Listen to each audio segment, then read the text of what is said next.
Siyaram foundation Ahmedabad દ્વારા આણંદ તાલુકાના 51 દીકરીઓનો સમૂહ લગ્નોત્સવ યોજાયો। મહત્વનું છે કે આ સમૂહ લગ્નોત્સવ વલાસણ ગામમાં સ્થિત મેલડી માતાજીના પ્રાંગણમાં યોજાયો। સિયારામ ફાઉન્ડેશન ફાઉન્ડર અને ચેરપર્સન દીપાલીબેન ઇનામદાર દ્વારા આયોજિત સમૂહ લગ્નોત્સવ આણંદ તાલુકા પ્રથમ સર્વજ્ઞાતિ સમૂહ લગ્નોત્સવ હતો। એપ્રિલ મહિનાની ગરમીમાં લગ્ન મંડપોમાં પાણીના વેપર લગાવી દીપાલીબેન તથા વિશાલભાઈ ઇનામદાર દ્વારા ખૂબ સરસ આયોજન કર્યું। આ સાથે જ સમૂહ લગ્નમાં 10,000 લોકોનો જમણવાર રાખવામાં આવ્યો। મહત્વનું છે કે લગ્નમાં એકવાર નવ દંપતીઓ આશીર્વાદ આપવા ગુજરાતના નામાંકિત કલાકાર આવ્યા હતા। તેમાં કીર્તિદાન ગઢવી, હકાબા ગઢવી તથા જિગ્નેશ બારોટ પણ ઉપસ્થિત રહ્યા હતા। સાથે જ આણંદ જિલ્લાના એસપી અને ગુજરાતભરથી રાજકીય નેતાઓ હાજર રહી સમૂહ લગ્નોત્સવની શોભા વધારી હતી। દીપાલીબેન ઇનામદાર દ્વારા 51 દીકરીઓને પરણાવવા કન્યાદાન કર્યું। સાથે જ કરિયાવરમાં નવવધૂને પાનેતરથી લઈને ચાંદીનું મંગળસૂત્ર, સોનાની ચૂની, પલંગ, તિજોરી, સાડીઓ તેમજ ઘરમાં જરૂરી 75 પ્રકારની વસ્તુ આપવામાં આવી। આમ સિયારામ ફાઉન્ડેશન સ્થળ આયોજનના થકી 51 દીકરીઓ અગ્નિની સાક્ષી પ્રભુતામાં પગલાં માંડ્યા હતા।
સમૂહ લગ્ન છે અને દરેક સમાજ 18 વર્ષની દીકરીઓના અહીંયા સમૂહ લગ્ન, પ્રથમ સમૂહ લગ્ન 51 દીકરીઓના સમૂહ લગ્ન સિયારામ ફાઉન્ડેશન દ્વારા એમાં અમારે ખાસ એવા દીપાલીબેન ઇનામદાર અને જેને મારો મોટો ભાઈ માનું છું એવા અમારે વિશાલભાઈ ઇનામદાર એમના દ્વારા સરસ મજાના સમૂહ લગ્ન નું આયોજન કરવામાં આવ્યું અને ખૂબ અદભુત આ સેવાનું કામ કર્યું છે। એટલે માતાજી ભગવતી એમની ખૂબ ચડતી રાખે અને એમની ખૂબ ઉત્તર પ્રગતિ થાય માતાજી મેલડી માને પ્રાર્થના।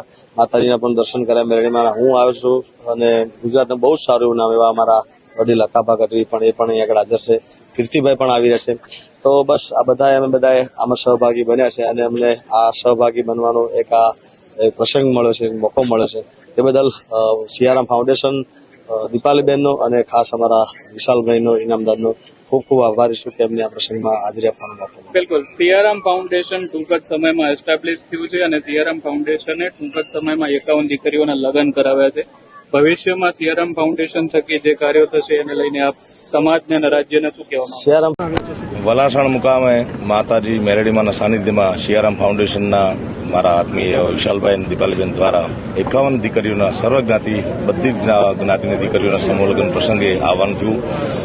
બધાને ખૂબ ખૂબ શુભકામનાઓ આપી। આણંદ જિલ્લાના એસપી જસાણી સાહેબની પણ ઉપસ્થિત રહી, મુન્નાભાઈ અને બધાએ જિગ્નેશભાઈ બારોટ, હકાબા ગઢવી બધા જ લોકો આ 51 દંપતીના આશીર્વાદ આપવા આવ્યા અને બધા પર જગદંબાની કૃપા ઉતરે, બધાના આશીર્વાદ મળે એવી અભ્યર્થના સાથે બધાને ખૂબ ખૂબ જીવન માટે શુભકામનાઓ। જય માતાજી। કીર્તિદાનભાઈ, દીપાલીબેન ઇનામદારે જે સિયારામ ફાઉન્ડેશન છે ખૂબ જ ટૂંકા સમયમાં એસ્ટાબ્લિશ કર્યું છે, ટીમ કરે છે। આપણે જોઈ રહ્યા છે કે સિયારામ ફાઉન્ડેશન આટલા ટૂંકા સમયમાં 51 લગ્ન કરાવી શક્યું છે।